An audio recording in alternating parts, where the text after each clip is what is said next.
آپ سے گزارش کرتے ہیں کہ اس چینل کو آپ ضرور سبسکرائب کریں اور اپنے فرینڈز کے ساتھ ان ویڈیوز کو ضرور شیئر کریں تاکہ اہل بیت کا پیغام زیادہ سے زیادہ جوانوں تک. اعوذ باللہ السمیع العلیم من الشیطان اللعین الرجیم. بسم اللہ الرحمن الرحیم. الحمد للہ الذی لم يتخذ ولدا ولم يكن له شريك في الملك ولم يكن له ولي من الذل وكبره تكبيرا.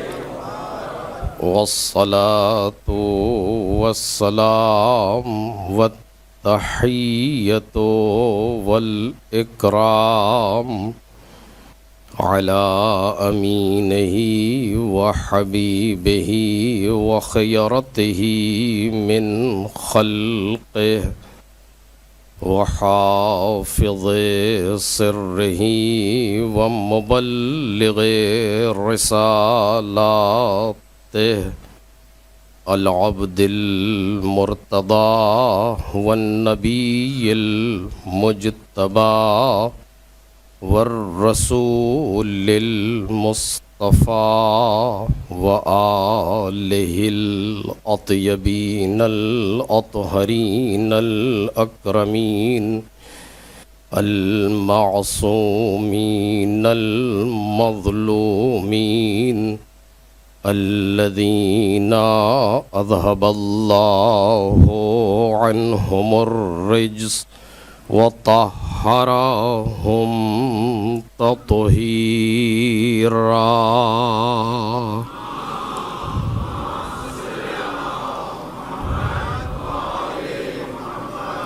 لا سيما ابن الزهراء بقية الله وآيته الكبرى واللعنة الأبدية على أعدائهم أجمعين.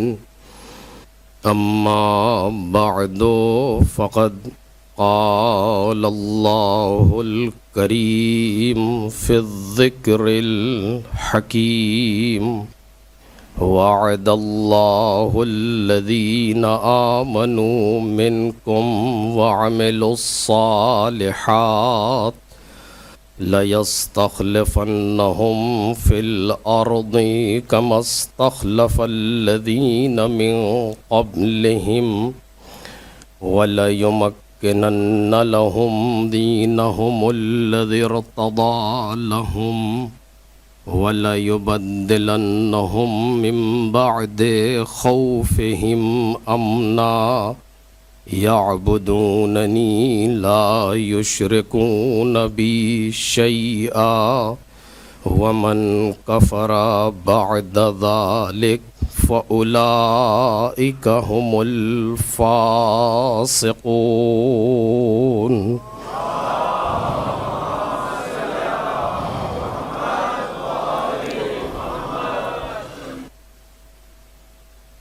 بزرگان محترم اور برادران گرامی قدر، سورہ مبارکہ نور کی اس آیہ کریمہ کے توسط سے ہماری گفتگو مسلسل ہے، جس میں ارشاد ربانی ہے کہ اللہ نے وعدہ کیا ہے تم میں سے ان لوگوں سے جو ایمان لائے اور عمل صالح انجام دیں، یہ کہ ان کو زمین پر جانشینی عطا کرے گا جس طریقے سے ان کے پہلے والوں کو جانشینی عطا کی تھی،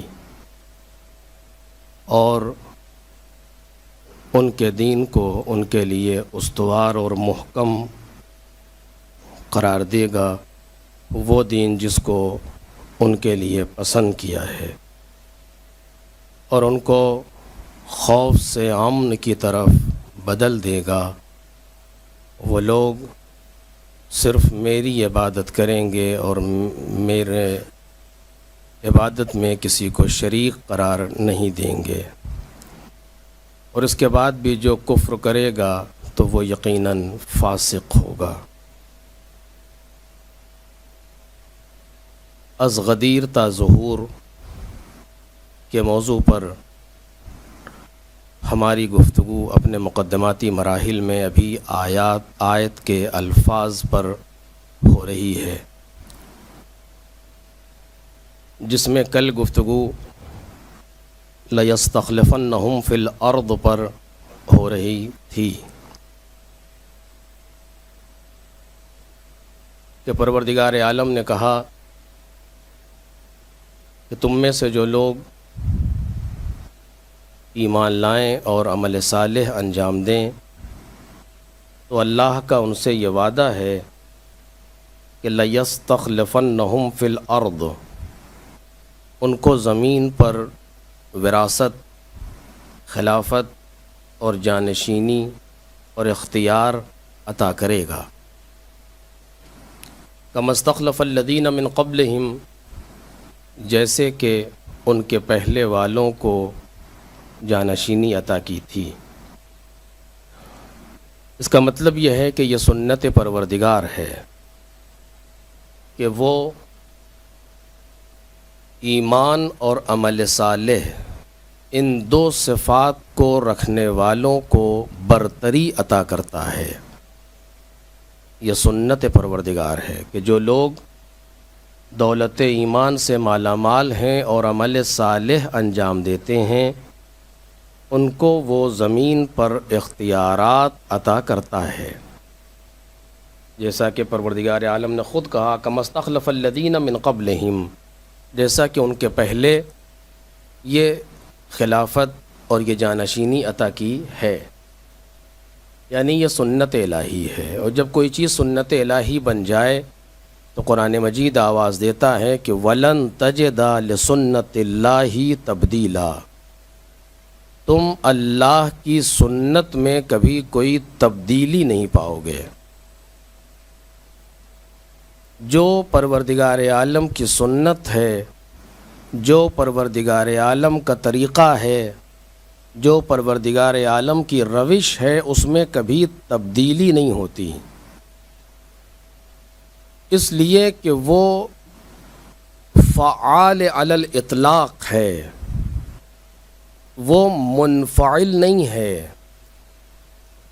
کائنات میں کوئی شے اسے منفعل نہیں کرتی، بلکہ وہ فعال ہے، ہمیشہ فعال ما یرید ہے، فعال لما یرید، یہ قرآن کا جملہ ہے کہ وہ جو بھی چاہتا ہے، جو ارادہ کرتا ہے، اسے کر گزرتا ہے۔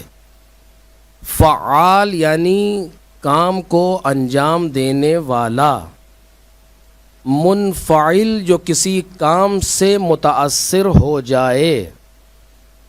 پروردگار عالم وہ ہے جو فعال ما یرید ہے، جس چیز کا ارادہ کرتا ہے اس کام کو انجام دے کے رہتا ہے۔ اس کو اس کی ضرورت نہیں ہے کہ وسیلہ کون ہے کہ کون نہیں ہے۔ اس نے اگر کسی کام کا ارادہ کر لیا تو وہ کام انجام پا کے رہتا ہے۔ جناب امام سجاد علیہ الصلاۃ والسلام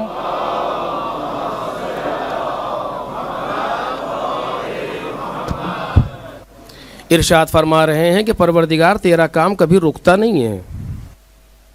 ایسا نہیں ہے کہ تو مثلا جیسے ہم اور آپ ہیں، کوئی کام کرنا چاہتے ہیں مگر نہیں کر پائے، کوئی مشکل آ گئی، کوئی رکاوٹ آ گئی، کوئی مانع پیدا ہو گیا، نہیں کر سکے۔ پروردگار کے یہاں ایسا نہیں ہے۔ اس کے ہاں نہ کوئی مانع ہے، نہ کوئی رکاوٹ ہے، نہ کوئی مشکل پیش آتی ہے، کچھ بھی نہیں. وہ جس کام کو کرنا چاہتا ہے کر لیتا ہے. پروردگار تو جس کام کو انجام دینا چاہتا ہے انجام دے لیتا ہے، وسیلہ کوئی بھی ہو. ہم یہ چاہتے ہیں، امام سجاد سلام اللہ علیہ، ہم یہ چاہتے ہیں کہ تو اپنے کار خیر کا وسیلہ ہمیں بنا دے. عجب ہے، یہ فکر آپ کو اس خاندان کے علاوہ کہیں نصیب نہیں ہوگی کہ تو یعنی خود ہمارا بھی محتاج نہیں ہے. ہم یہ چاہتے ہیں کہ تو اپنے کار خیر کا وسیلہ ہمیں بنا دے. یعنی اگر پروردگار عالم نے ہم سے کوئی کام لے لیا، وہ کام چھوٹا ہو یا بڑا، تو اپنے اوپر ناز نہیں کرنا چاہیے کہ میں نے یہ کیا، میں نے وہ کیا، میں یوں کرتا ہوں. نہیں، بلکہ جیسا پروردگار عالم کام لے رہا ہے تو شکر کرنا چاہیے کہ مالک تو نے اس قابل سمجھا کہ ہم سے یہ خدمت لے لی.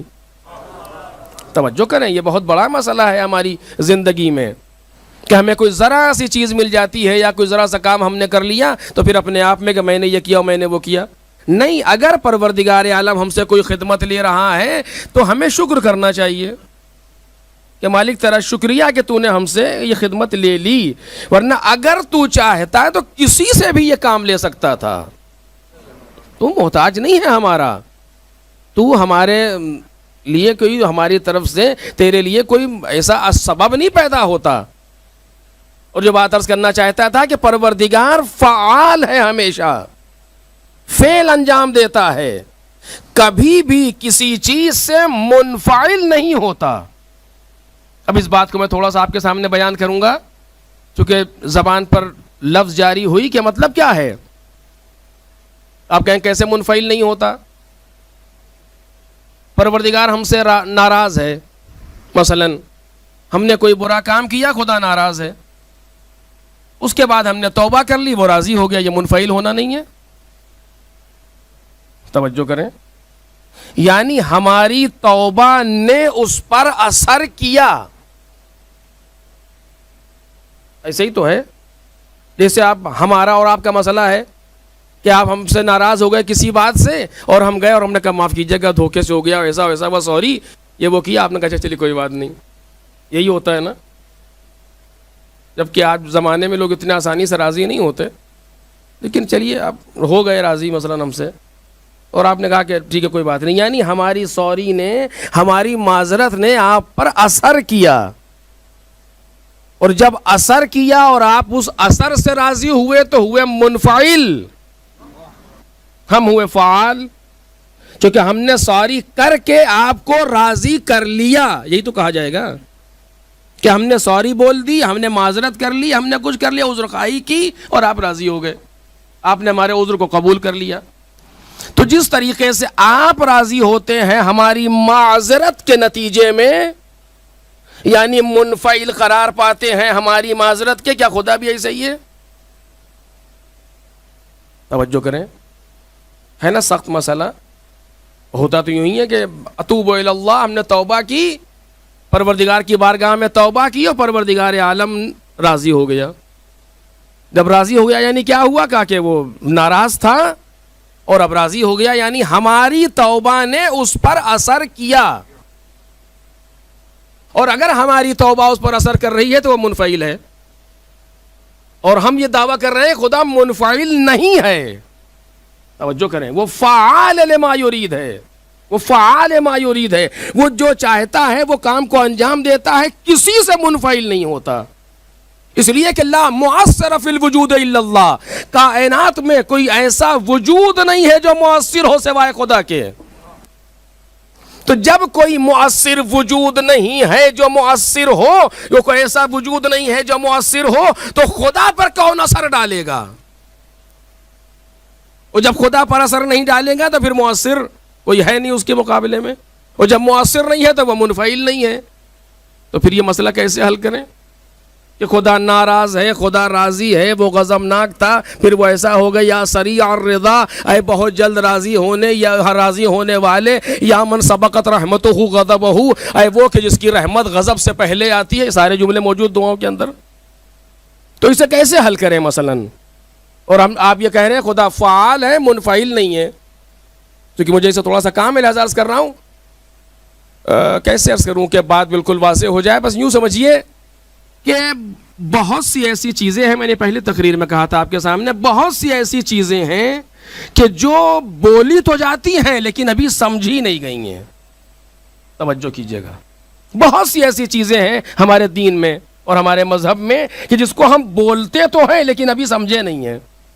مثلا جسے میں نے پہلی تقریر میں کہا تھا ایمان، صبح سے شام تک ایمان و مومن کہا جاتا ہے لیکن مومن کون، ایمان کیا، ابھی تک واضح نہیں ہے. یا اسی طرح کی اور بہت سی چیزیں ہیں. اسی میں سے ایک یہ بھی ہے غضب پروردگار اور رضا پروردگار. خدا غضبناک ہو گیا، خدا راضی ہو گیا، یعنی کیا؟ اس سے مراد کیا ہے؟ پروردگار کا راضی ہونا، پروردگار کا غضبناک ہونا ہماری طرح سے ہے کہ جیسے ہمارے اندر کوئی چینج پیدا ہوتا ہے، ہمارے نفس میں کوئی تبدیلی پیدا ہوتی ہے. جب غصے میں ہے تو آپ آثار دیکھیں، چہرہ دیکھیں انسان کا، فوراً چہرے سے لگ جائے گا کہ ہاں یہ کچھ اکھڑے سے لگ رہے ہیں، فوراً چہرہ بتا دے گا. اور ادھر راضی ہوئے ادھر فوراً چہرے پر نظر آ جائے گا کہ سیٹ ہو گئے مثلاً. ایسا ہوتا ہے نہیں ہوتا؟ جسے ایک صاحب نے کہا کہ آپ غصے میں معلوم ہو رہے ہیں کہ آپ کو کیسے پتا کہ بعض لوگ اپنا غصہ چھپا نہیں پاتے، یعنی ابھی منافق بتمام معنی نہیں ہوئے. ایک صلوات پڑھیں محمد اور آل محمد.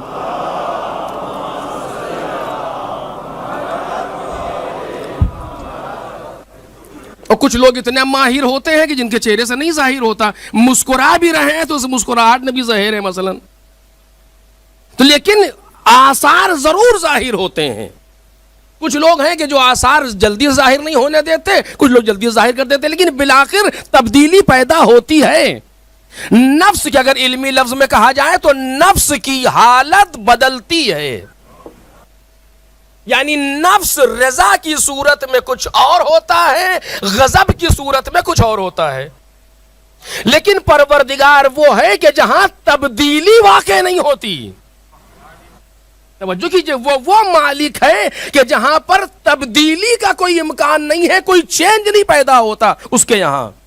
وہ جس حیثیت سے غضبناک ہے اسی حیثیت سے راضی ہے. اب اسے کیسے بیان کیا جائے؟ بہت سخت مسائل ہیں کہ کس طریقے سے اس مسئلے کو انسان محسوس کرے. فلسفی مسئلہ ہے کہ جس طریقے سے، جس حیثیت سے، جس رخ سے وہ غضبناک ہے اسی رخ سے وہ راضی ہے. اس کے یہاں کوئی تبدیلی پیدا نہیں ہوتی کہ ہمارا کوئی معمولی سا چھوٹا بڑا گناہ اس کے اندر کوئی تبدیلی پیدا کر دے، یا ہمارا کوئی استغفار یا ہماری کوئی توبہ پروردگار کے یہاں کوئی چینج پیدا کر دے. یہ ناممکن ہے، محال ہے کہ ہم فعال بنے اس کے لیے. پھر کیا ہے کا توجہ کیجیے گا. اب یہ بحث سے بہت طولانی ہے لیکن میں خلاصہ آپ کے سامنے بیان کر رہا ہوں. پھر کیا ہے؟ کہاں اللہ کی رضا یعنی اس کو سمجھو، اور اللہ کا غضب یعنی اس کو سمجھو. توجہ کیجیے، میں نے اس سے پہلے ایک اشارہ کبھی کیا ہے آپ کے سامنے اور اسی سے بحث کو مربوط کروں گا تو واضح ہو جائے گا کہ پروردگار عالم نے اس کائنات کو، پوری کائنات یعنی دنیا نہیں، پوری کائنات کو پروردگار عالم نے سسٹمیٹک بنایا ہے، اور جس میں ایک دوسرے کا ربط باقاعدہ موجود ہے، ربط تکوینی اور ربط حقیقی. بعض ایسے ارتباط ہوتے ہیں جو حقیقی نہیں ہیں، اعتباری ہیں. بعض ایسے ارتباطات ہیں کہ جو ریلیشنز ہیں کہ جو حقیقی ہیں. مثلا left hand drive, right hand drive, اس میں حقیقت سے کوئی ربط تو نہیں ہے، اعتبار ہے. اس ملک کا اعتبار ہے کہ رائٹ ہینڈ ڈرائیو، اس ملک کا اعتبار ہے کہ لیفٹ ہینڈ ڈرائیو. اگر کل یہ بدل دے اپنے قانون کو تو زمین و آسمان ایک نہیں ہوگا. تو کیا اعتبار کیا گیا تھا، کچھ لوگوں نے بیٹھ کر کے طے کر لیا، وہ مسئلہ طے ہو گیا، ہمارے یہاں یہ ہوگا کہ ہمارے یہاں یہ ہوگا.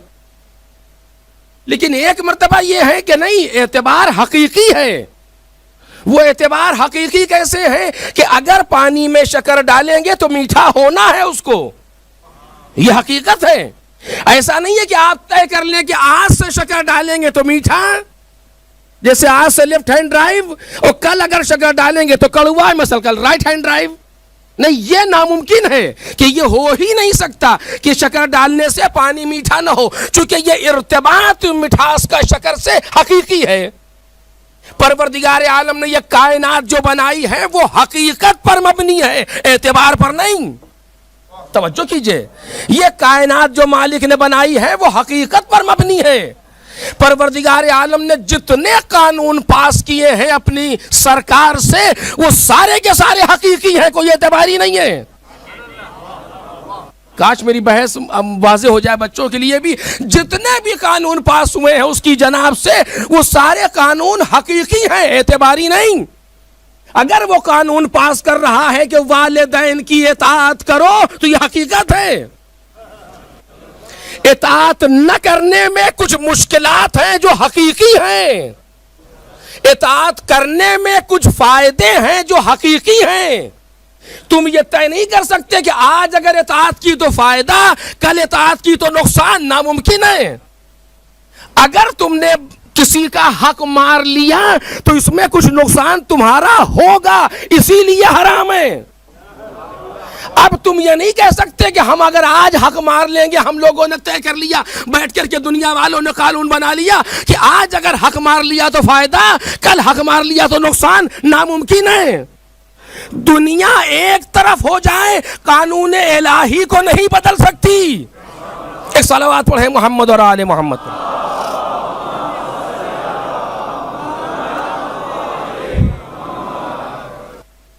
پوری دنیا چاہ لے کہ اگر ایسا کر دیں, ممکن نہیں ہے کہ قانون الہی میں کوئی تبدیلی پیدا ہو جائے. سوال ہی نہیں پیدا ہوتا.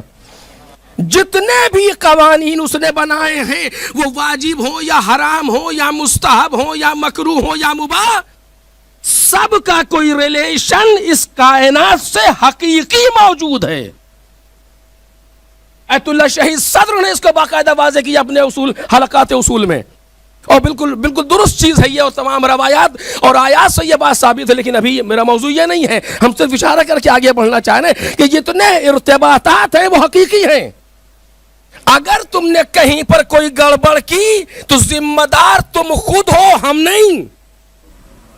ہم نے بھیج دیا تھا بتانے والوں کو, ہم نے بھیج دی تھی کتاب, اس میں سب موجود تھا. تم نے جو کیا ہے خود سمجھو, خود سمجھو. ہاں, ہم تمہیں اتنا اختیار دے رہے ہیں کہ اپنی کی ہوئی چیز کو خود ہی ٹھیک کر لو. توجہ کیجئے, اپنی کی ہوئی چیز کو خود ٹھیک کر لو, یہ اختیار تمہیں دیں گے. تم جو چاہو کرو, اور اس کے بعد کی گفتگو میں کر چکا ہوں آپ کے سامنے. تم جو چاہو کرو, ہمیں کوئی مذائقہ نہیں ہے اس میں. اگر تم جہنم جانا چاہتے ہو تو بسم اللہ, ہمیں کوئی حرج نہیں ہے. اگر تم بہشت جانا چاہتے ہو تو تشریف لاؤ, ہمیں کوئی مشکل نہیں ہے. کائنات میں کوئی ایسا پیدا نہیں ہوا جو تمہیں جہنم جانے سے روک لے یا جنت جانے سے روک لے. کل کی گفتگو اگر آپ کو یاد ہو, کوئی ایسا نہیں پیدا ہوا, ہم نے بنایا ایسے ہے کہ کوئی روک ہی نہیں سکتا. اگر تم نہ جانا چاہو تو کوئی لے نہیں جا سکتا, ولو نبی صحیح. آپ دیکھ لیں, نبی کی بیوی, 2 بیویاں نبی کی, قرآن مجید مثال دے رہا ہے کہ نبی کی 2 بیویاں جہنم میں جا رہی.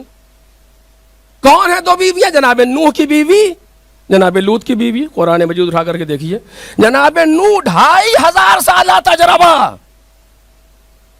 لیکن اس کے بعد بھی قیلت خل النار مع الداخلین, دونوں جہنم میں جا رہی ہیں. جناب نوح کی بیوی, جناب لوط کی بیوی, قرآن مجید سورۃ تحریم اٹھا کر کے دیکھیں آپ. ادھر سے فرعون کی بیوی جنت جا رہی ہے. نہ نوح ان کو جنت لے جا سکے, نہ فرعون اسے جنت جانے سے روک سکا. ایک صلوات پڑھیں نا محمد اور آل محمد.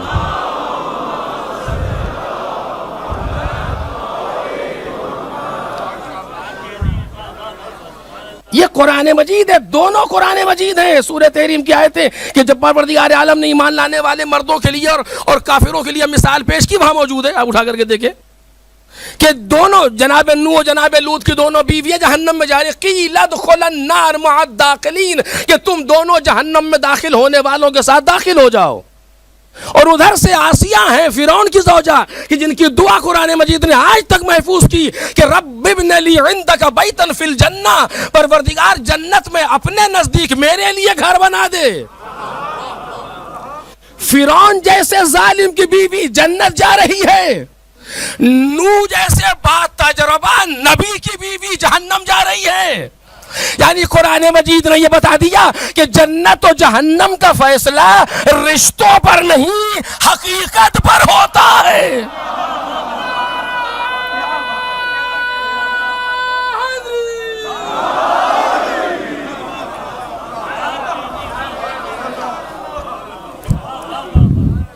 قرآن مجید کی اس آیہ کریمہ سے کم از کم اتنا تو ہماری سمجھ میں آیا کہ جنت و جہنم کا فیصلہ اعتباری رشتوں سے نہیں ہے، بلکہ جنت و جہنم کا فیصلہ حقیقت پر مبنی ہے.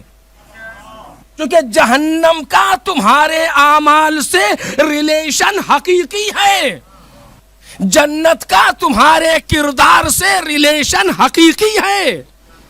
ممکن نہیں ہے کہ تم جنت والا ریلیشن رکھو اور کسی کے اعتباری رشتے پر جہنم چلے جاؤ. ممکن نہیں ہے تم جہنم والا رشتہ رکھو اپنے اعمال سے اور کسی کے اعتباری رشتے سے جنت چلے جاؤ. ناممکن. جو قرآن مجید ہے اس کو تو کوئی چیلنج نہیں کر سکتا، سوال ہی نہیں پیدا ہوتا. اب آپ نے پہچانا کہ ہم نے دونوں طرف کے راستے روک کے کھول کے رکھے ہیں، جہاں چاہو جاؤ، لیکن تمہیں اختیار دیا ہے.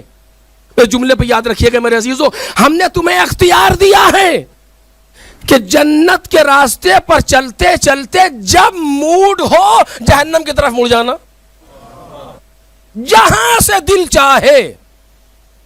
آدھا راستہ چلے، پون راستہ چلے، جتنا بھی تم چل سکے چلے، اور جب دل چاہے مڑ جاؤ جہنم کی طرف. ہمیں کوئی دقت نہیں ہے، کوئی تمہیں روکے گا نہیں، کوئی تمہیں نہیں روکے گا. دیکھ لیں پیغمبر کے ساتھ ایسے ایسے لوگ موجود ہیں کہ جنہوں نے احد میں پیغمبر کا دفاع کیا ہے، پیغمبر کے دفاع میں مشکل دفاع کیا پیغمبر کا، لیکن اس کے بعد راہ راست سے ہٹ گئے. یہ کیا ہوا کہ جنت جا رہے تھے مڑ گئے، اور مڑ سکتے ہیں. یہ ایک مسئلہ. اور ادھر سے تم جہنم کے راستے پر چل رہے تھے، کسی کے بہکانے میں، کسی کی دوستی میں، کسی کے رشتے میں، کسی کے کسی چیز میں جہنم کی طرف جا رہے تھے. اچانک خیال آیا کہ راستہ غلط ہے، اب مڑنا چاہتے ہو فوراً مڑ جاؤ، کوئی تمہیں روک نہیں پائے گا. جناب حر کی مثال آپ کے سامنے موجود ہے. جیسے خیال آ جائے مڑ جاؤ، آخری وقت تک ہم قبول کر لیں گے. ایک صلوات پڑھے نا محمد اور آل محمد.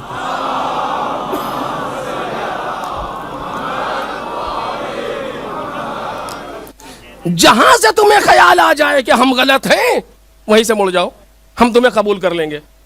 اور کیسے مڑو گے؟ کہ بھئی دو تین چیزیں ہیں جس کے ذریعے سے مڑو گے. کون کون سی چیزیں ہیں؟ کہ ایک استغفار ہے، ایک توبہ ہے،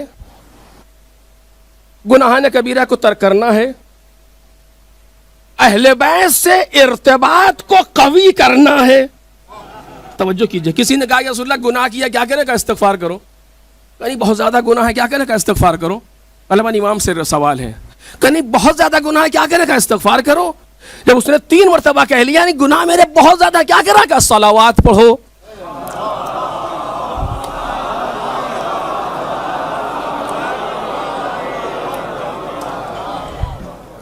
دیکھا آپ نے ریلیشن کو، دیکھ رہے ہیں حقیقت. یہ جو آپ بیچ میں صلوات پڑھتے ہیں یہ یوں ہی نہیں ہے کہ وہ ایسے ہی ہے مجلس نعوذ باللہ.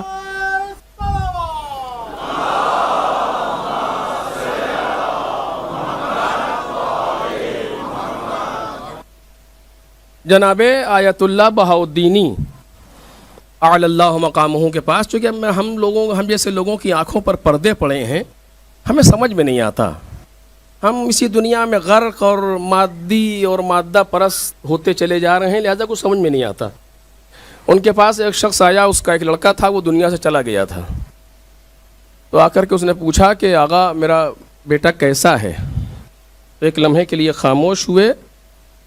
وہ کہنے لگے پریشان ہے, یعنی اس کے برزخ کو یہاں سے دیکھ رہے ہیں. آیت اللہ سید رضا بہاؤالدینی, آیت اللہ العظمی سید رضا بہاؤالدینی علی اللہ مقامہ, کہا کہ پریشان ہے. کہا کچھ کریں؟ اشارہ. کچھ دن کے بعد پھر جب وہ آیا, وہ ہوتی ہے جو علماء کے یہاں نشست, تو پھر اس نے پوچھا کہا میرا بیٹا, کہنا ٹھیک ہے. کہنے گا ٹھیک ہے, کہاں جو مشکل اس کی تھی وہ برطرف ہو گئی. کہا کیا کیا آپ نے؟ کہا کچھ نہیں, 5 صلوات پڑھ کے ہدیہ کر دیا.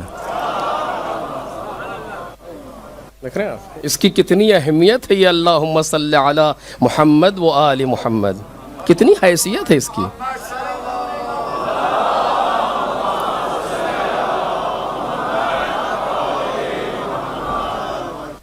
اور مجھ جیسے لوگ جو غافل ہیں بہت ہاتھ ملیں گے قیامت کے دن صلوات نہ پڑھنے پر, جو کچھ نہیں لگتا اس میں نا.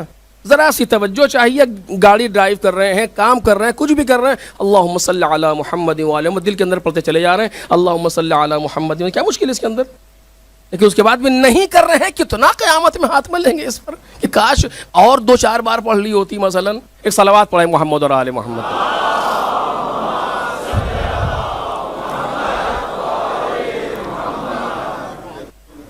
تو بالآخر توبہ کرو, استغفار کرو, صلوات پڑھو, مجلس حسین میں آؤ. توجہ کریں, ایت اللہ بہجت علی اللہ مقامہ, مجلس حسین, امام حسین پر گریا خود استغفار ہے. انہوں نے فرمایا امام حسین پر رونا خود استغفار ہے, استغفار سے زیادہ تاثیر رکھتا ہے. امام حسین سلام اللہ علیہ پر گریا کرنا. دیکھ رہے ہیں آپ مجلس حسین. یہ کچھ چیزیں ہم نے بنائی ہیں, تمہیں اختیار ہے کہ اگر تم نے اپنے نام عمل کو خراب کر لیا ہے تو اپنی ہاتھ سے مٹا کر کے ٹھیک کر لو. یہ ہمارا لطف و کرم ہے کہ ہم تمہیں اختیار دے رہے ہیں. آپ دیکھیں کسی امتحان گاہ میں آپ بیٹھے ہوں, سوال آپ نے غلط لکھ دیا, دوبارہ آپ کاپی مانگ کے دکھائیے اس سے جس کو آپ نے دی ہے ایگزامینر کو, کس طرح معاف کیجیے کہ دے دیجئے مجھ سے سوال غلط ہوگا پھر سے لکھ دیں, کہ چلے جاؤ, تبھی لکھنا چاہیے تھا صحیح. کوئی نہیں دیتا, لیکن وہ اتنا کریم ہے, وہ اتنا کریم ہے.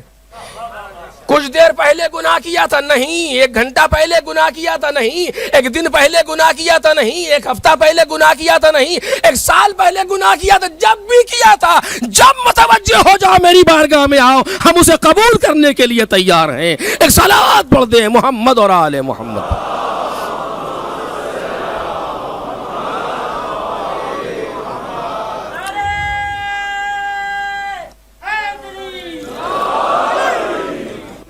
جب بھی تمہیں خیال آ جائے, جب بھی تمہیں معلوم ہو جائے, آ جاؤ ہم تو قبول کرنے کے لیے تیار ہیں. یہ لطف ہے پروردگار عالم کا, یہ لطف ہے اس باری تعالیٰ کا کہ اس نے یہ موقع دیا ہے کہ ہم توبہ کر سکیں. ورنہ اگر وہ چاہتا توبہ کا دروازہ بند کر دیتا. آپ دیکھ لیجئے مثلا واجبات کی قضا موجود ہے, یہ کیا ہے؟ لطف خدا ہے. یہ قضا رکھ دی اس نے کہ اس بہانے سے تم اس کا جبران کر لو جو معافات ہے. ورنہ مستحبات کے طریقے سے قضا نہ رکھتا کیا کر لیتے ہم, کہ جو چھوٹ گیا وہ چھوٹ گیا, چلو کل اس کو دیکھیں گے کیا ہوگا.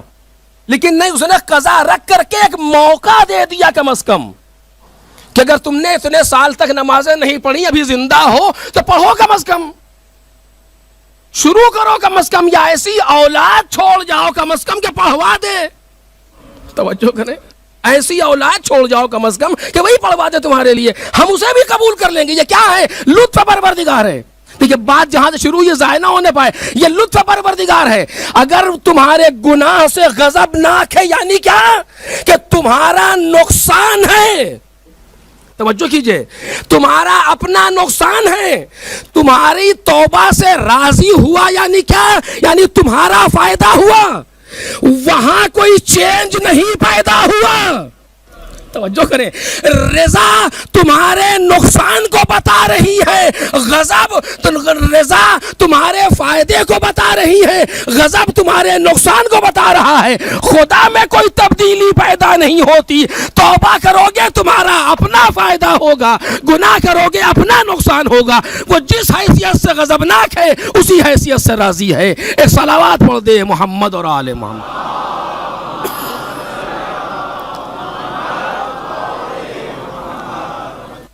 وہ فعال علی الاطلاق ہے, وہ منفعل نہیں ہوتا کسی سے. اس کے غضب کا مطلب یہ ہے کہ تمہارا نقصان ہو رہا ہے, اور ہم غضب کے ذریعے سے ظاہر کر رہے ہیں کہ تمہارا نقصان ہے. اپنے اس نقصان کو دور کرو, نہ ہم پر کیا اثر پڑے گا. تم جہنم میں جانا چاہتے ہو جاؤ, پوری دنیا چلی جائے, لَأَمْلَأَنَّ جہنم, بھر دیں گے جہنم کو, ہمیں کوئی فرق نہیں پڑے گا. جنت میں جانا چاہتے ہو تمہیں کوئی روک نہیں سکتا. تو عرض کر رہا تھا کہ وہ فعال علی الاطلاق ہے, ما یرید, جو چاہتا ہے اسے انجام دیتا ہے. اس نے کہا کہ جو لوگ ایمان لائیں گے اور عمل صالح کریں گے, ہم زمین پر انہیں جانشینی عطا کریں گے. فعال علی الاطلاق ہے, کوئی اس کے اس فعل کو روک نہیں سکتا. بس توجہ کیجئے, جلدی جلدی بات کو عرض کرنا ہے. مشکل کہاں پیدا ہوتی ہے؟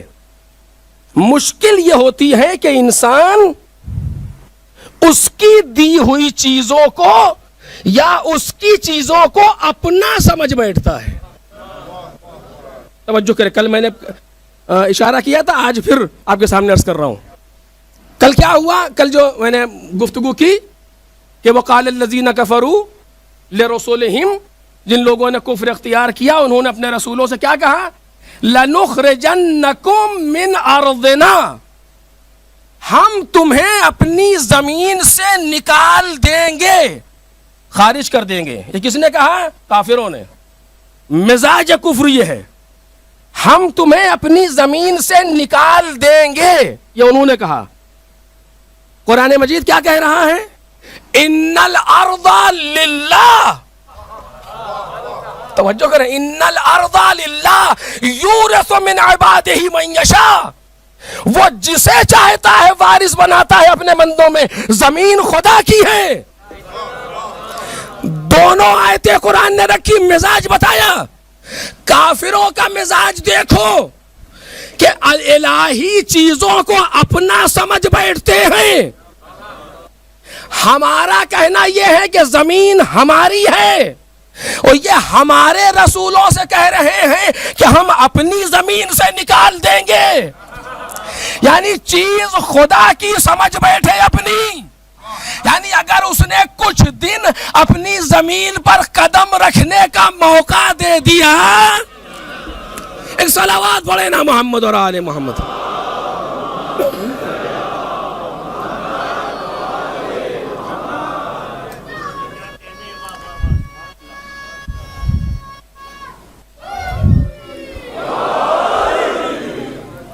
اگر اس نے کچھ دن اپنی زمین پر چلنے کا موقع دے دیا تو یہ اسے اپنی سمجھ بیٹھے. کہتے لنخرج, اللہ کے رسولوں سے, قرآن کی نزاکتوں کو دیکھیں. وقال الذین کفروا لرسولہم, رسولوں سے کہہ رہے ہیں اپنے رسولوں سے, لنخرجنکم من ارضنا, ہم اپنی زمین سے تم کو نکال دیں گے, تم اور تمہاری زمین. ادھر سے قرآن کیا کہہ رہا ہے, ان الارض للہ, زمین اللہ کی ہے, جس کو چاہتا ہے وارث بناتا ہے. میرے عزیزو, مزاج پہچانیے گا, اسی مزاج سے مشکل پیدا ہوتی ہے. اور قرآن مجید نے دکھا دیا لوگوں کو. ایک شخص ہے جس کو پروردگار عالم نے اتنا دیا, توجہ کریں, اتنا دیا کہ اس کے خزانوں کی چابیاں اٹھانے میں طاقتور لوگوں کا گروہ تھک جاتا تھا. آپ تصور کر سکتے ہیں, خزانے نہیں, خزانوں کی چابیاں اٹھانے میں طاقتور لوگوں کا گروہ تھک جاتا تھا. اگر یہ تعبیر کسی روایت میں ہوتی آپ کہتے ضعیف ہے, یا یوں ہے یا تو ہے. یہ قرآن کی تعبیر ہے. قرآن کی تعبیر ہے کہ طاقتور لوگوں کا گروہ لَتَنُوءُ بِالْعُصْبَةِ، ایک طاقتور لوگوں کا گروہ تھک جاتا تھا. کون تھا وہ شخص؟ سبھی جانتے ہوں گے تقریباً. کون تھا وہ شخص؟ قارون. آج تک محاورہ بن گیا قارون کا خزانہ، محاورہ بن گیا قارون کا خزانہ. قرآن نے کیا کہا اس کے لیے؟ توجہ کیجئے گا کہاں سے مار کھائی اس نے. قرآن مجید نے کیا کہا؟ ان قارون من قوم موسیٰ کان من قوم موسیٰ، کہ جناب موسیٰ کی قوم میں سے تھا قارون. فبغى علیہم، اس نے اپنی قوم پر بغاوت کی. لَآتَيْنَاهُ مَا إِنَّ مَفَاتِحَهُ لَتَنُوءُ بِالْعُصْبَةِ أُولِي قُوَّةٍ، ہم نے اسے اتنا دیا تھا کہ اتنا دیا تھا من الکنوز، خزانوں میں سے اتنا دیا تھا کہ جس کی چابیاں اٹھانے میں طاقتور اولی قوتن، طاقتور لوگوں کا گروہ تھک جاتا تھا. اتنا دیا تھا اور وہ اسی نشے میں چور ہو گیا. میں اسی مقصد تک ایک بات کو لے جانا چاہتا ہوں، توجہ کیجئے گا. اسی نشے میں چور ہو گیا. قال لہ قومہ، اس کی قوم نے اس سے کہا لا تفرح، زیادہ اتراؤ نہیں. توجہ کریں، کیا آگے عجب قرآن مجید ہے. لا تفرح، زیادہ اتراؤ نہیں، زیادہ خوش نہ ہو. ان اللہ لا يحب المفرحین، فرحین خداوند عالم اس طریقے سے اترانے والوں کو دوست نہیں رکھتا. بلکہ وابتغِ، جو تمہیں پروردگار عالم نے دیا ہے اس کے ذریعے سے دار الاخرۃ، اپنے آخرت کے گھر کی طرف مائل ہو. توجہ کریں کیا جملہ ہے قرآن مجید کا. جو تمہیں پروردگار عالم نے دیا ہے اس کے ذریعے سے آخرت کے گھر کی طرف مائل ہو. دنیا میں فساد کرتے نہ پھرو، اس کی زمین پر فساد کرتے نہ پھرو. احسن کما احسن اللہ الیک، جس طرح پروردگار عالم نے تمہارے ساتھ نیکی کی ہے اسی طرح تم دوسروں کے ساتھ نیکی کرو. اور اپنے حصے کو دنیا سے فراموش نہ کرو. لا تنسا نصیبک من الدنیا، اس کے بہت سے ترجمے کیے گئے کہ اپنے سہم کو، اپنے حصے کو دنیا سے فراموش نہ کرو. تمہیں کتنا ملنا ہے دنیا سے؟ کتنا کھاؤ گے ایک دن میں؟ پوری عمر میں کتنا کھانا ہے، کتنا پہننا ہے، کتنا میں رہنا ہے؟ بھئی یہی ہے تمہارا حصہ. اس کے علاوہ جو ہے وہ اللہ کی راہ میں خرچ کرو تاکہ تمہارے کام آئے. یا یہ کہ جو تم آج خرچ کر رہے ہو خدا کی راہ میں وہی تمہارا حصہ ہے، اور جو چھوڑ کے جاؤ گے وہ دوسروں کا حصہ ہے. یہ لوگ اسے سمجھاتے رہے لیکن اس کی سمجھ میں ایک نہیں آئی. اور کیا کہتا تھا؟ توجہ کیجئے کہ جملہ سخت ہے. قرآن مجید نے کہا ہے، اس نے کہا کہ جو ہمیں دیا گیا ہے انما اوتیتہ من علم عندی، جو مجھے دیا گیا ہے وہ ہمارے علم کے نتیجے میں ہے. اللہ میرے عزیزوں، کہیں ایسا تو نہیں ہے یہی جملے صبح سے شام تک ہم بھی کہتے ہوں؟ ایک صلوات پڑھیں محمد اور آل محمد.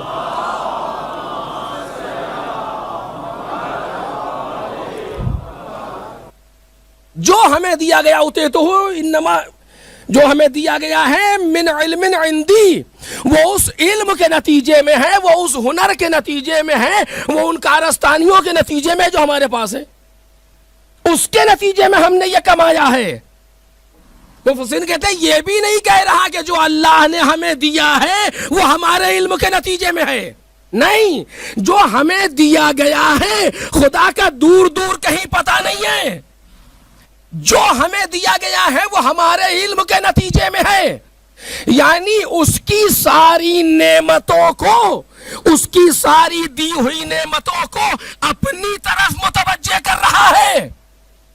خدا کو نعمتیں لے کر کے بیچ سے اگنور کر رہا ہے، خدا کو ہٹا رہا ہے، نعمتوں کو لے رہا ہے، بجائے ادھر منسوب کرنے کے اپنی طرف منسوب کر رہا ہے. نتیجہ کیا ہوا؟ فَخَسَفْنَا بِهِ وَبِدَارِهِ الْأَرْضَ، ہم نے اس کو مائع گھر کے زمین میں دھنسا دیا. نہ اس کی دولت کچھ کر سکی، نہ اس کے کارندے کچھ کر سکے، نہ وہ خود کچھ کر سکا. ہم نے میں اس کے گھر کے میں دولت کو اسے زمین میں دفن کر دیا.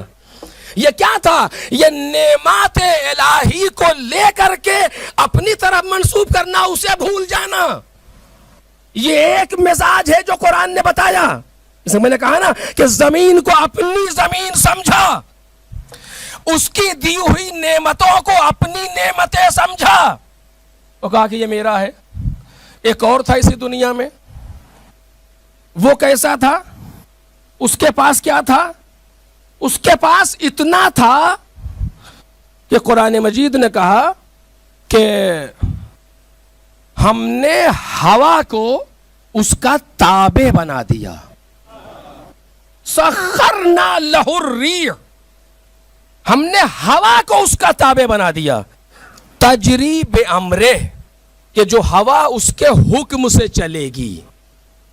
یہ بھی ایک بندہ ہے اسی دنیا میں جو آیا گزرا ہو گیا، ہوا کو تابع بنا دیا. اگر وہ کہے کہ ہوا مشرق سے مغرب کی طرف چلے تو مشرق سے مغرب کی طرف چلے گی. اگر کہے ہوا مغرب سے مشرق کی طرف چلے تو مغرب سے مشرق کی طرف چلے گی. ہوا کو تابع بنا دیا. آپ سوچئے کتنا اختیار ہوگا اس کے بعد. جنوں کو تابع بنا دیا، شیاطین کو تابع بنا دیا. اس کو ہم نے جانوروں کی، پرندوں کی زبان سکھا دی. ایسا بندہ. اب یہاں پر ایک جملہ کہہ کر کے آگے بڑھوں کہ توجہ کیجئے گا بغیر کسی تفصیل کے، کہ ہم نے ہوا کو سخرنا لہ الریح تجری بامرہ، ہم نے ہوا کو ان کا تابع بنا دیا کہ جو چلے گی ان کے امر سے. اچھا، سخرنا ہم نے تابع بنایا ماضی ہے، یعنی پہلے تابع نہیں تھی، خدا نے بنا دیا تو تابع ہو گئی. خوب، ایک وقت سے تابع ہوئی. اس وقت کے پہلے جب ہوا چلتی تھی کس کے امر سے چلتی تھی؟ سوال ہے نا کہ جس وقت سے خدا نے تابع بنایا ہوا کو کہ ان کے امر سے چلو، مثلا جناب سلیمان کے امر سے چلے، اس کے تابع بنانے کے پہلے کس کے امر سے چل رہی تھی؟ کا خدا کے امر سے. تو جو خدا کے امر سے چل رہی تھی وہ اب سلیمان کے امر سے چلے گی. مفسرین ذرا سوچ کے بتائیں کہیں شرک تو نہیں ہے؟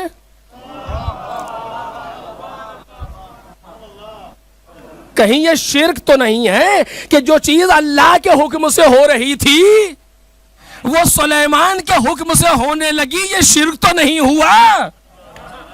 یہ قرآن مجید ہے، کسی ذاکر کا کوئی نکتہ نہیں ہے، کسی خطیب کی کوئی بات نہیں ہے، کسی عالم کی کوئی علمی گتھی نہیں ہے. یہ قرآن مجید کی آیت ہے. تجری بامرہ بامر سلیمان، سلیمان کے امر سے چلے گی. ان کے امر کے پہلے کس کے امر سے چل رہی تھی؟ کہا خدا کے امر سے چل رہی تھی. یعنی جو کام خدا کے امر سے ہو رہا تھا وہ کسی اور کے امر سے ہو تو شرک تو نہیں ہوا؟ کہانی شرک نہیں ہوا. کیوں؟ اس لیے کہ خدا ہی نے تابع بنایا، خدا ہی نے تابع بنایا. تو جو خدا ہوا کو ایک سلیمان کا تابع بنا سکتا ہے تو وہ خدا اس سے زیادہ پر بھی قادر ہے یا نہیں؟ جو کرے اس سے زیادہ پر بھی قادر ہے کہ نہیں؟ وہ سورج کو بھی تابع بنا سکتا ہے کہ نہیں؟ وہ چاند کو بھی تابع بنا سکتا ہے کہ نہیں؟ وہ ستارے کو بھی تابع بنا سکتا ہے کہ نہیں؟ بھائی جناب سلیمان کے امر سے چل رہی تھی، یعنی کیا؟ یعنی ہوا پر سلیمان کو اولی الامر بنا دیا. اب یہ سلیمان کا اپنا مسئلہ ہے. جناب سلیمان علی نبینا علیہ وآلہ السلام کہ ان کا دائرہ اختیار کتنا تھا؟ ان کو وہیں تک تابع بنایا، وہیں تک دیا ان کو جتنا ان کے اختیار میں تھا. لیکن جب ادھر سے کوئی آیا تو سلیمان کو بیٹھنے بھی نہ دیا اس نے. یعنی جب جناب اسرائیل فرشتے موت آیا تو سلیمان کو بیٹھنے بھی نہ دیا، کیونکہ جہاں تک تابع بنایا تھا وہ اس کے پرے سے آیا تھا. اب مجھے نہیں معلوم ان کو کہاں تک دیا کہ جن کے در پر فرشتہ بھی کھڑا رہا.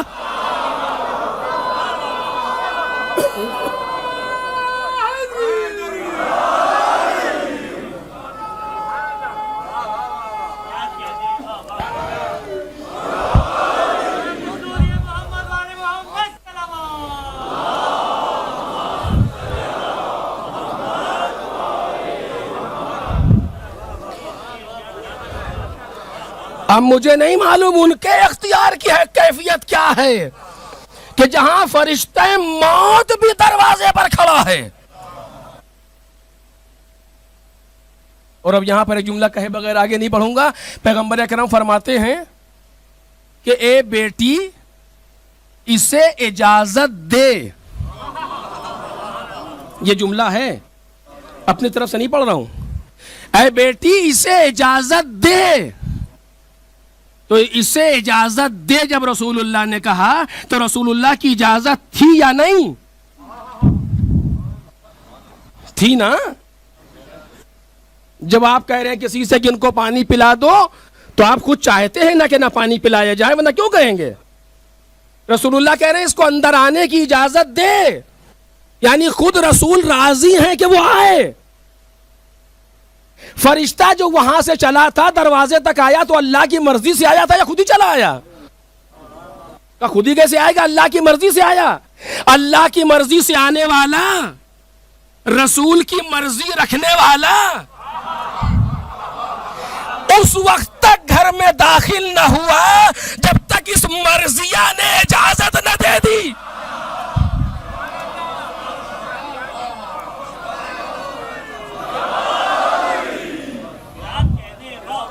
آپ دیکھ رہے ہیں یہ تو بالکل واضح ہے. اس وقت تک گھر میں داخل نہ ہوا جب تک اس راضیہ مرضیہ نے اجازت نہ دے دی. یہ خدا کی مرضی میں مداخلت نہیں ہے کج فہمو, یہ خدا کی مرضی میں مداخلت نہیں ہے. خدا نے یہی کہہ کے بھیجا تھا جا تو رہے ہو جب تک میری کنیز اجازت نہ دے دے گھر میں داخل. ایک صلوات پڑھے محمد اور آل محمد.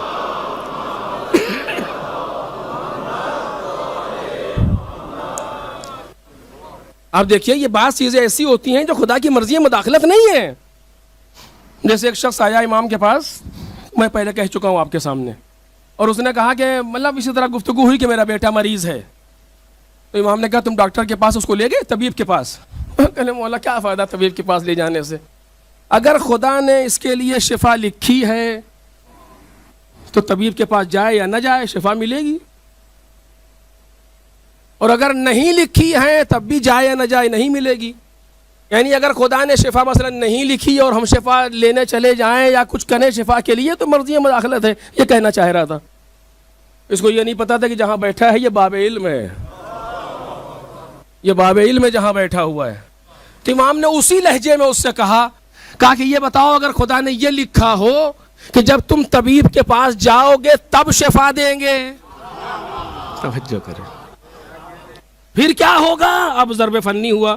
یہی میں بھی عرض کر رہا ہوں کہ آنے والا آیا تو ہے, رکا کیوں؟ توجہ کیجئے, آنے والا آیا تو رکا کیوں؟ کہ جس کی مرضی سے آیا اسی کی مرضی سے رکا. دروازے پر دستک کیوں دیتا؟ اگر اللہ کی مرضی نہ ہوتی تو اللہ نے کہا تھا دستک دے کے جانا جب اجازت مل جائے. تو جس کی مرضی سے آیا تھا اسی کی مرضی سے دروازے پر رکا ہوا تھا, اور اسی کی مرضی سے تب داخل ہوا جب سیدہ نے اجازت دے دی. ایک صلوات پڑھے محمد اور آل محمد.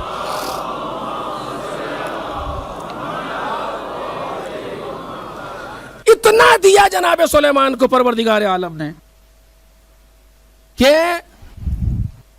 جب وہ پورا واقعہ آپ کے سامنے, میں اس میں وقت نہیں لوں گا. ہدہد جا کر کے تخت بلقیس کی خبر لے کر کے آیا, ملک سبا کی خبر لے کر کے آیا, اور ذرا سا ہٹ گیا تھا اور ایک سورج کی کرن پیشانی پڑ گئی تو جناب سلیمان نے کا لہجہ بدل گیا. مالی لا ارى الہدہد, کیا ہو گیا میں ہدہد کو نہیں دیکھ رہا ہوں, غائب ہے وہ, میں اسے ذبح کر دوں گا اگر وہ کوئی اچھی صحیح خبر لے کر کے یا اپنے غائب ہونے کا عذر لے کر کے نہ آیا. قرآن کہتا ہے فمکث غیر بعید, تھوڑا سا یہ کہہ کر کے رکے تھے کہ ہدہد آ گیا, اور آنے کے بعد کہتا ہے وہ لایا ہوں جو آپ کو بھی پتہ نہیں. عجب عجب, وہ بھی لہجہ دیکھیے یہ بھی لہجہ دیکھیے. ایک صلوات پڑھے محمد اور آل محمد.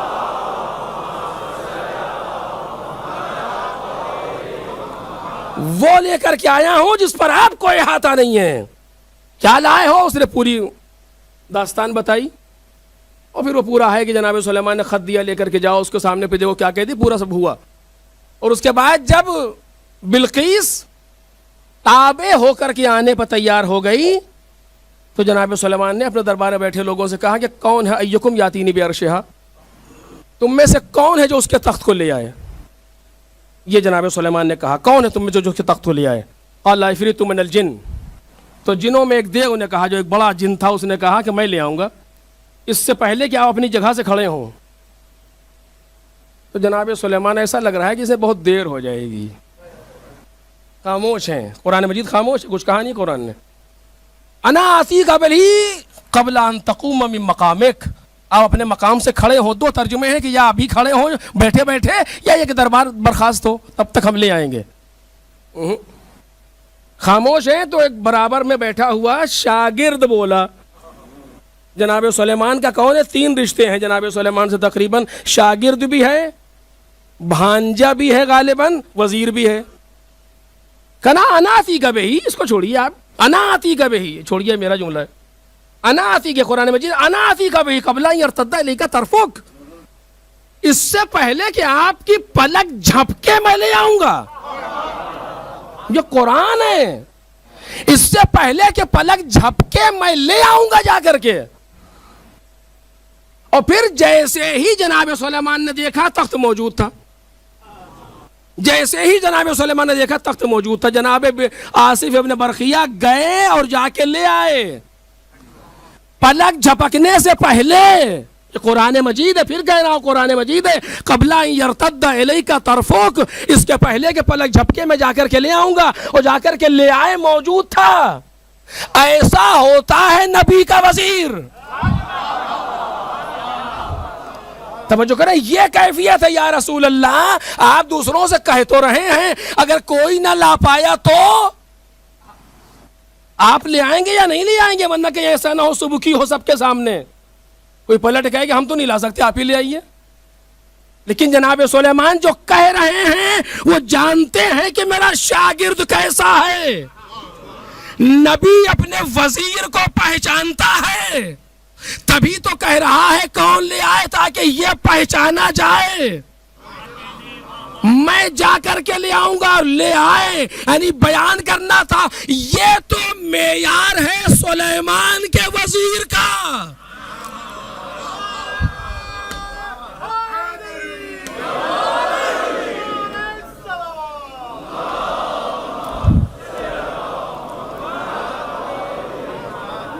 یہ معیار ہے، یہ اسٹیٹس ہے سلیمان کے وزیر کا۔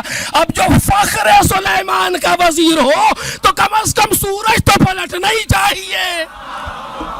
ایک صلوات پڑھیں محمد اور آل محمد۔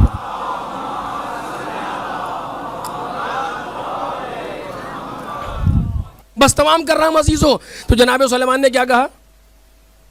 جناب سلیمان نے کہنا چاہیے تھا کہ جو میں نے پڑھایا ہے اس کا نتیجہ ہے یہ، چونکہ شاگرد ہیں، وزیر ہیں، رشتہ دار بھی ہیں، جو میں نے پڑھایا ہے اس کا نتیجہ ہے۔ دیکھو تم لوگ، یہ میں نے پڑھایا تھا، یہ اس کا نتیجہ ہے، لیکن نہیں کہا یہ۔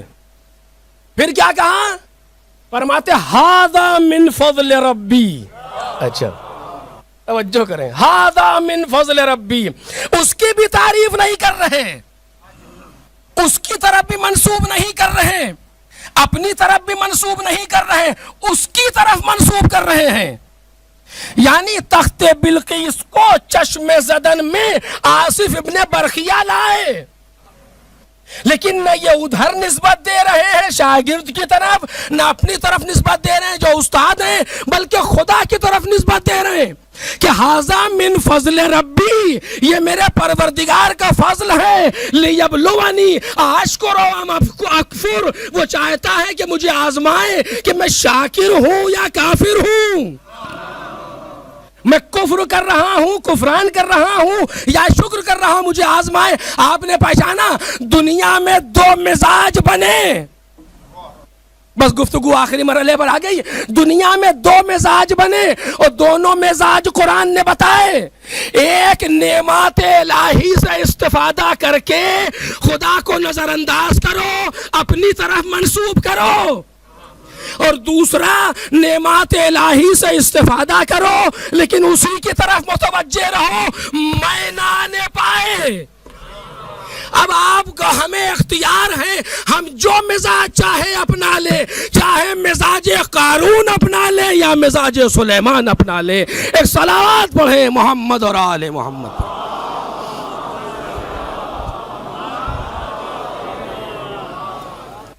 اگر مزاج قانون اپنایا تو نتیجہ سامنے ہے، قرآن نے نتیجہ دے دیا، وَخَسَفْنَ بِهِ وَبِدَارِهِ الْأَرْضِ، ہم نے اس کو اس کے میت دارائی کے دفن کر دیا۔ اور اگر مزاج سلیمان اپنایا تو نعمتیں دن بدن اضافہ ہوتی جائیں گی کہ لَإِن شَكَرْتُمْ لَأَزِيدَنَّكُمْ۔ تو یہ ہوش میں رہنا چاہیے کہ ہم اگر پروردگار کی نعمت سے استفادہ کر رہے ہیں، اور اب یہ بات طولانی ہے لیکن بس میں اس کو ختم کر رہا ہوں کہ نعمت ضروری نہیں ہے کوئی اسی طرح کی نعمت ہو جو دکھ رہی ہو، کوئی گھر و مکان ہو، یہ ہو بلڈنگ، نہیں، اس نے ہمیں کوئی پوسٹ دے دی، ہمارے انڈر میں 4 لوگ کام کرنے لگے، اب مزاج نہیں مل رہے، اب آسمان پہ ہیں، اب سمجھی میں نہیں آ رہا کہ ان ماتحت لوگوں سے گفتگو کیسے کی جائے، اب اپنے کو بھی بھول گئے، انہیں بھی بھول گئے، اسے بھی بھول گئے۔ عجیب یہ ہے کہ نہیں ہے؟ آپ دیکھ لیں، ذرا سا کوئی نعمت ملی اور انسان نے اکڑنا شروع کیا، اور ادھر اکڑا ادھر نعمت گئی، اور پھر ڈھونڈتا پھرتا ہے کوئی دعا بتا دیجئے، کوئی طیہ بتا دیجئے، کچھ بتا دیجئے، اپنی اس اکڑ کو ختم کیجئے تو شاید واپس آ جائے۔ ایک صلوات پڑھیں محمد اور آل محمد۔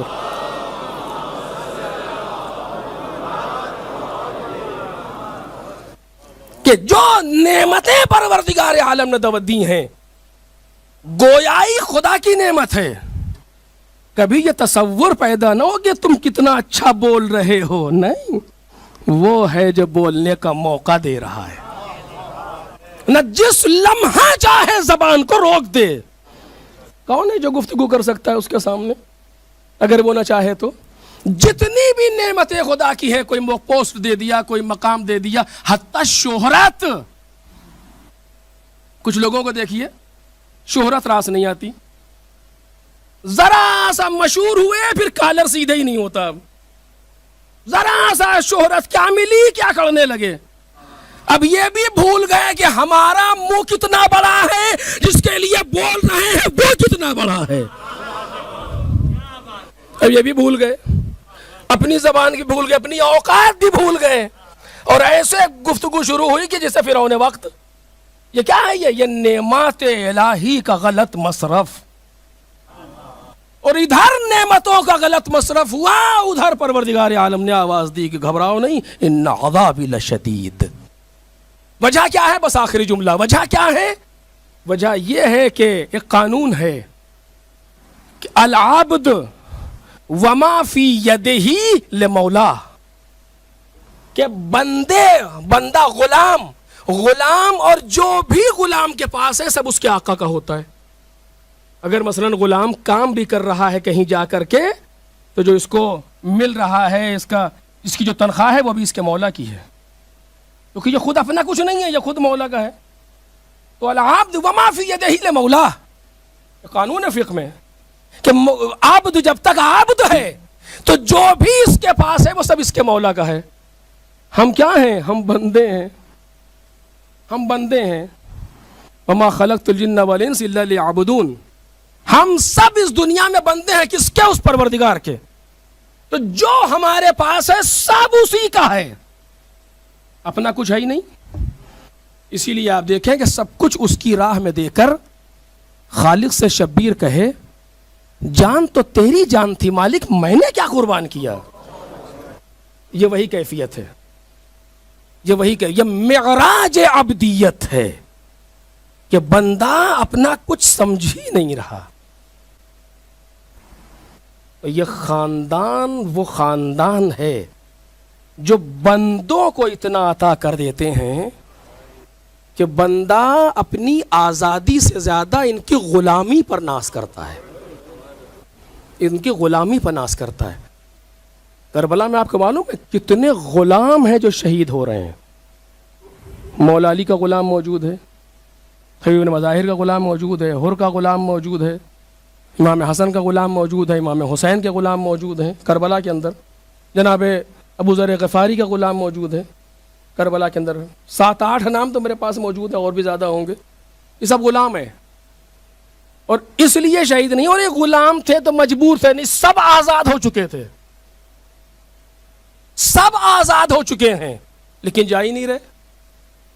کہہ رہے نہیں، مجھے آپ کی غلامی اس آزادی سے زیادہ قبول ہے. بس ترک کا رہنے والا غلام، واضح، اسلم، سلیمان، سلیم، کئی نام اس کے لکھے. غلام ترکی کے نام سے مشہور ہے، کربلا کے اندر موجود ہے. لاکھ لوگوں نے کچھ چاہے ادھر ادھر ہو جائے، نہیں. امام حسین نے سب کو آزاد کر دیا تھا، سب سے بیعتیں اٹھا لی تھی، نہیں گئے. اور اسی کا جملہ ہے کہ امیری حسین و نعم الامیر، میرا امیر حسین ابن علی ہے جو بہترین امیر ہے. امیری حسین و نعم الامیر، جو بہترین امیر ہے. غلام ہے، کربلا میں شہید ہو رہا ہے. بس عزیزو، آج کی مجلس انہی غلاموں کے نام جو کربلا کے اندر موجود تھے. عجیب ہے، ان غلاموں نے جو اپنی غلامی کا ثبوت دیا ہے، آج کائنات میں آقائی کر رہے ہیں. آج ہم جیسے لوگوں کے آقا کہلا رہے ہیں. اور انہی میں غلام ہے کہ جو سیاہ فام غلام ہے. اس میں کچھ غلام ایرانی ہیں، کچھ ترکی ہیں، کچھ کہیں کے ہیں، کچھ کہیں کے ہیں. ایک سیاہ فام غلام ہے افریقہ کا. اور اس غلام کو عبد المطلب کے پوتے سے مولا کائنات نے خریدا تھا. عباس کے بیٹے فضل سے مولا کائنات نے 150 دینار کا خریدا تھا اس غلام کو. خرید کر کے جناب ابو ذر غفاری کو دے دیا تھا کہ ابو ذر یہ تمہاری خدمت میں. آپ سمجھے اس کا مطلب کیا ہے؟ اس کا مطلب یہ ہوا کہ جیسے آپ نے کسی یتیم بچے کو لے کر کے کسی اچھے گھر میں دے دیا. مولا غلاموں کے ساتھ یہی کرتے تھے. ابو ذر اسے تم پڑھاؤ، تم لکھاؤ، تم یہ کرو، تم وہ کرو، تم اسے انسان بناؤ. مطلب یہ ہوتا تھا. ابو ذر غفاری نے اس کو لے لیا، تربیت ہوئی. اور جب جناب ابو ذر سن 32 ہجری میں مدینے سے نکال دیے گئے تو یہ غلام بھی ساتھ میں نکل گیا. اور جب ربضہ پہنچے ابو ذر، اور جناب ابو ذر وہاں ربضہ میں رخصت ہو گئے دنیا سے، تو غلام اکیلا ہو گیا.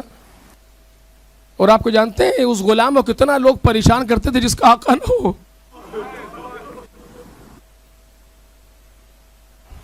ہر انسان اسے اذیت دیتا تھا. کیسے کہوں آپ سے، جس کا آقا نہ ہو، اس کا آقا مر جائے. اتنی بڑی یہ مصیبت تھی عرب میں کہ اس مصیبت کو یاد کیا ہے امام سجاد نے، اور اس مصیبت کی تشبیہ دی ہے. آپ نے سنا ہے نا کیا کہا امام سجاد نے؟ کہتے مجھے ایسے لے جا رہے تھے شام میں، اوقات ذلیلا فی دمشق کاننی، اوقات ذلیلا فی دمشق کاننی، مجھے اس طریقے سے شام میں ذلت کے عالم میں دھکے دیے جا رہے تھے.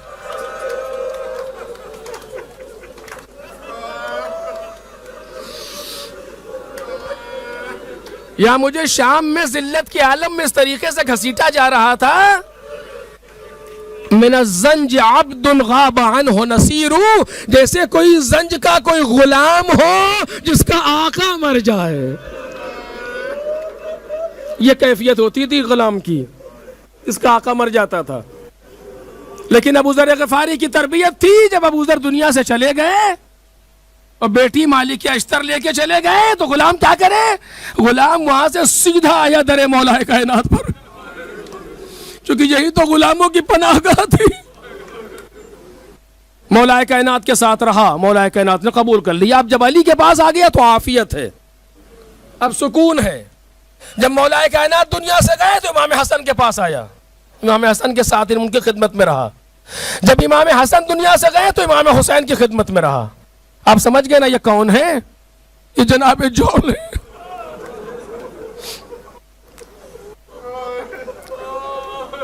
یہ جناب جون ہے.